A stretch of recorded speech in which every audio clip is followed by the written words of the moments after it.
उत्तर प्रदेश में पहले ये सभी क्लस्टर समाप्त से हो रहे थे, आज उनके प्रोत्साहन के लिए सीएफसी बन रही है। उत्तर प्रदेश में पैकेजिंग सेंटर भी स्थापित हो रहे हैं। लखनऊ में हम लोगों ने all India institute of packaging की भी स्थापना की कार्रवाई को आगे बढ़ाया। लिफ्ट का सेंटर स्थापित हो रहा है। ढेर सारी चीजों को हम लेने का कार्य कर रहे हैं और फिर 25 सितंबर से लेकर के 29 सितंबर के बीच 2024 में जब इंटरनेशनल ट्रेड शो पुनः दूसरे संस्करण के साथ ग्रेटर नोएडा में इंडिया एक्सपो मार्ट में आयोजित होगा, मैं उस समय चाहूंगा कि उत्तर प्रदेश के सभी उद्यमी वहां जरूर जाएं। 96 लाख एमएसएमई यूनिट यूपी में, अधिक से अधिक युवाओं को आ जाना चाहिए। पिछली बार तो 3 दिन का समय ही, 4 दिन का समय, और जो भीड़ लगी थी, पूरी भीड़ थी। सभी वहां पर इंडिया एक्सपो मार्ट के जितने भी शोरूम थे वे सभी बुक थे, पैक थे, लोग जा रहे थे। और उत्तर प्रदेश जैसी संभावना कहां है? उन संभावनाओं को आगे बढ़ाने की आवश्यकता है, उसको प्रोत्साहित किए जाने की आवश्यकता है। सरकार आपके साथ में है और मैं चाहूंगा उत्तर प्रदेश का वह हर उद्यमी वहां एक बार जरूर जाए, देखें। वहां पे शोकेस यूपी को करने का एक माध्यम है और यूपी की क्या संभावनाएं हैं उसको देखने का हर एक फील्ड के लोग वहां पर। पिछली बार मैंने देखा, मैं स्वयं भी पहुंचक था कि इतना कुछ यूपी में है, तब भी कहते थे यूपी बीमार है। सब कुछ तो यूपी में है और तब भी कहते थे यूपी के बारे में। मैंने कहा दुनिया देखे तो यूपी में क्या नहीं है। इस क्षमता को कोई भी देखेगा तो यूपी को कोई बीमार नहीं कहेगा और इसलिए यूपी ने अपनी बीमारी को दूर करने का निर्णय लिया। तो आज यूपी बीमारू राज्य के श्रेणी से भी उठ खड़ा हुआ। बीमारू मानसिकता थी, एक राजनीतिक मानसिकता थी बीमारू की, जो उत्तर प्रदेश को बीमारू बना रहा था।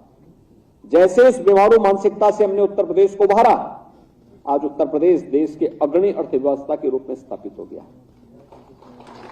अब उत्तर प्रदेश इस लग्नी नंबर 2 की अर्थव्यवस्था देश के अंदर है और जिस तेजी के साथ आगे बढ़ रहा है, अगले 5 वर्ष हमारे लिए बहुत महत्वपूर्ण होने जा रहे हैं, जिसमें हमें देश की अग्रणी अर्थव्यवस्था के रूप में उत्तर प्रदेश को स्थापित करना है। और उसके लिए इंटरनेशनल ट्रेड शो ये मील का पत्थर साबित होगा। इसके लिए सीएफसी हमारे लिए महत्वपूर्ण होगा, यह उद्यमी योजना महत्वपूर्ण साबित होगी। इसके लिए अपने परंपरागत हस्तशिल्पी और कारीगरों को प्रोत्साहन, प्रदेश सरकार प्रदेश की विकास की गति को स्पीड अप करने के लिए, तेज करने के लिए बहुत महत्वपूर्ण होगी। यही उत्तर प्रदेश है जिसमें सैकड़ों वर्षों से, हजारों वर्षों की विरासत के रूप में हमारे पास सूक्ष्म लघु मध्यम उद्यम के अनेक ऐसी इकाइयां, छोटी बड़ी इकाइयां हमारे पास मौजूद थी। लेकिन लगातार सरकारी उपेक्षा के कारण, इंस्पेक्टर राज के कारण ये त्रस्त थी, प्रताड़ित थी, प्लान करने के लिए मजबूर थी, बंद होने के लिए मजबूर थी। 2018 में उत्तर प्रदेश ने 1 डिस्ट्रिक्ट 1 प्रोडक्ट की अपनी योजना प्रारंभ की, परंपरागत उद्यम को प्रोत्साहन करने का कार्य किया, उसके लिए मार्केट देने का काम किया, उसके टेक्नोलॉजी के साथ उसे जोड़ने का काम किया, तमाम अन्य प्रकार से प्रोत्साहन दिए, सीएफसी निर्माण की प्रक्रिया को तेज बढ़ाया। आज उत्तर प्रदेश की 1 डिस्ट्रिक्ट 1 प्रोडक्ट की योजना पूरे देश के अंदर यह एक यूनिक योजना बन चुकी है और पूरा देश आदरणीय प्रधानमंत्री जी के आत्मनिर्भर भारत की आधारशिला जो योजना बन रही है, उनमें से 1 डिस्ट्रिक्ट 1 प्रोडक्ट एक प्रमुख योजना है। उत्तर प्रदेश को इस पर गौरव की अनुभूति है और हम प्रधानमंत्री मोदी जी को इसे राष्ट्रीय और अंतर्राष्ट्रीय पहचान देने के लिए हृदय से आभार भी व्यक्त करते हैं। महिलाओं को टूल किट उपलब्ध हो रहे हैं, मशीनें उपलब्ध हो रही हैं, ई रिक्शा उपलब्ध हो रहा है। यूपी की तीसरी योजना चली आई है, वह निजी औद्योगिक संस्थान विकसित करने के लिए फ्लैश पार्क की स्कीम कई जनपदों में स्थापित हो चुकी है। कुछ का शिलान्यास आज हुआ है। 10 एकड़ से लेकर 50 एकड़ क्षेत्रफल में सरकार के इंसेंटिव के साथ स्थापित होने वाले निजी औद्योगिक पार्क यह उत्तर प्रदेश के नए औद्योगिक क्रांति की ओर प्रदर्शित करता है और यह एक सफलतम योजनाओं में से एक है। और इन सभी को बूस्ट अप करने के लिए, बैकिंग करने के लिए कहीं कोई कमी रह जाएगी तो उसके लिए हम लोगों ने इस बजट में प्रावधान कर दिया है सीएम युवा उद्यमी योजना। अपने उन नए उद्यमियों को जो इस फील्ड में काम करना चाहते हैं, ब्याज मुक्त ऋण उपलब्ध कराने की एक स्कीम, एक बेहतरीन स्कीम को आज सरकार ने उसको आगे बढ़ाने का निर्णय लिया है और इसमें भी क्रमिक रूप से बढ़ता हुआ जाएगा। आज हमारे यहां वन डिस्ट्रिक्ट वन प्रोडक्ट के प्रोत्साहन के परिणाम स्वरूप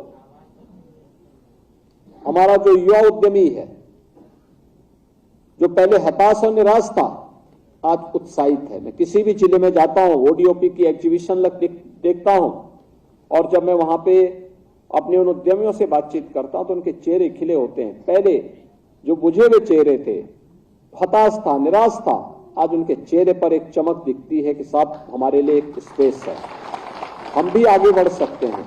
हमारा प्रोडक्ट भी वैश्विक कंपटीशन के लिए अपने आप को तैयार करेगा, उस प्रतिस्पर्धा के लिए अपने आप को तैयार करेगा और वह आज देखने को मिलता है। उत्तर प्रदेश का एक्सपोर्ट बढ़ा है, 86,000 करोड़ से बढ़कर के लगभग 2 लाख करोड़ हो गया है। यानी ये चीजें दिखती हैं, ये थोड़े से प्रोत्साहन की आवश्यकता थी और अब प्रोत्साहन विभाग से दिया गया, परिणाम आज हम सबके सामने है। इसने रोजगार के अवसर भी सृजित किए, अनेक लोगों को रोजगार मिला, लाखों लोग समाहित हुए। ऐसे ही उत्तर प्रदेश के अंदर विश्वकर्मा श्रम सम्मान, जो आज पीएम विश्वकर्मा के रूप में एक राष्ट्रीय योजना बन चुकी है, विश्वकर्मा श्रम सम्मान की योजना, इसमें भी हम लोगों ने अपने परंपरागत हस्तशिल्पी और कारीगरों को प्रशिक्षण और टूल किट के साथ जोड़ करके उन्हें पीएम विश्वकर्मा, पीएम मुद्रा योजना के साथ, मुख्यमंत्री युवा स्वरोजगार योजना के साथ, तमाम अन्य योजनाओं के साथ जोड़ करके बैंकों से उन्हें जोड़ने का काम किया। 75,000 से अधिक ऐसे जो कारीगर थे, नाव के रूप में, धोबी के रूप में, मोची के रूप में, हलवाई के रूप में, कारपेंटर के रूप में, राजमिस्त्री के रूप में, जो लोग काम करते थे परंपरागत, उनके पास हुनर थी, परंपरा से चली आ रही थी, हताश था, निराश था, सरकार का कोई प्रोत्साहन नहीं था। आज पीएम विश्वकर्मा भी और मुख्यमंत्री विश्वकर्मा श्रम सम्मान योजना भी उनके लिए उपलब्ध है और बैंकों से लोन भी मिल रहा है। 75,000 से अधिक लोगों को टूल किट के लिए उत्तर प्रदेश ने उपलब्ध करवा दिया।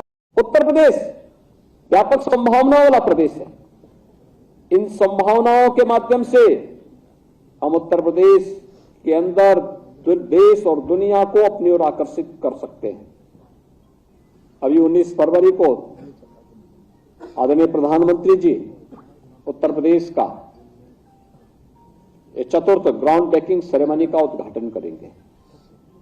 अब सोचिए, उत्तर प्रदेश में 10 लाख करोड़ रुपए से अधिक के निवेश के प्रस्ताव का एक ही दिन में शिलान्यास हो जाएगा। तो 10 लाख करोड़ रुपए से अधिक के शिलान्यास के कार्यक्रम का मतलब 33 लाख नौजवानों को सीधे सीधे नौकरी।